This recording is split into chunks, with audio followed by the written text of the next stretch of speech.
It's currently 3:25. I'm only gonna get max 2.5 hours sleep as it is.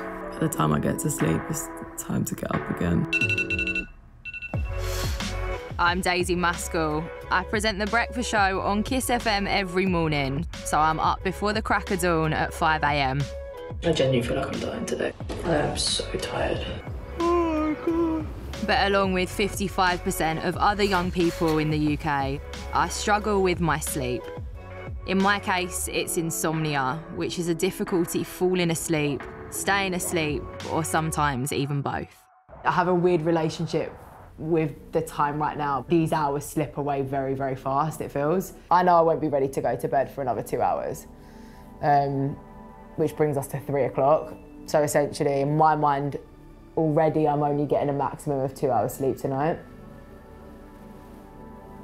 The thing that upsets me the most, beyond the physical feeling of being exhausted, is the element of loneliness that suffering with a sleep disorder can bring about. It is a weird feeling. You feel like you're on a completely different time zone to everyone else. You feel completely isolated. There's no one about to chat to, there's no one about to talk to. Some of my closest friends don't even know this is something that I've struggled with. Because when I'm at my worst, I won't want to be around people, I want to be on my own. 10 tips to beat insomnia. A lot of these tips on this list are all to do with relaxing. So I hear that having a bath is a really good method to help out with my sleep. So here I am, running myself a little relaxing one. Let's see if this works. I had my bath.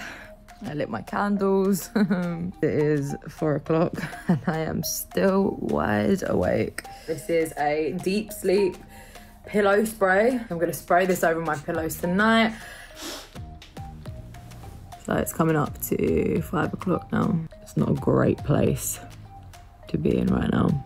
I've gone and added some new little additions to my room. I've gone and got myself a Himalayan salt lamp. I'm hoping that she's gonna cleanse all of the bad energy, all of those signals in the room and help me get a good night's sleep this evening. I genuinely feel like I'm dying today. I am so tired, so tired. I'm not gonna cry with a charcoal face mask on because it's not gonna be good for anyone, but yeah, I feel really just so pessimistic about the day and I just don't feel as though I can do it. I feel like my body is failing me this morning. I'm just so tired. Mentally, I'm exhausted. Physically, I'm exhausted. Yeah, it's not good.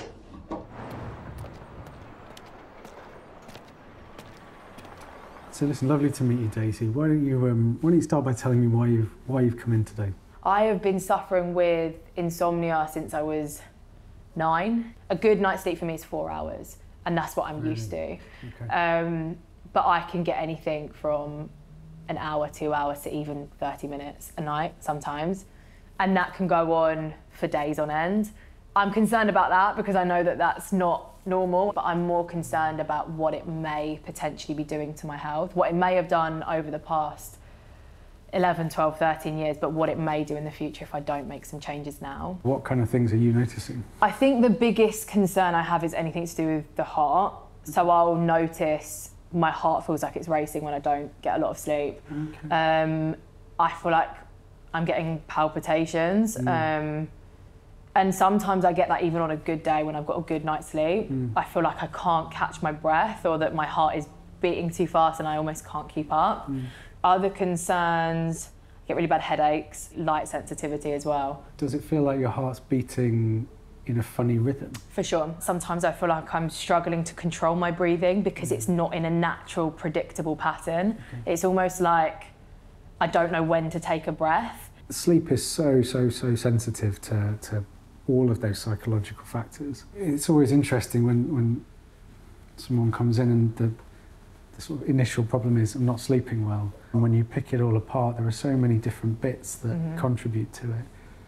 It's never as simple as here's a tablet, go and have that and you'll go to sleep. Yeah, for sure.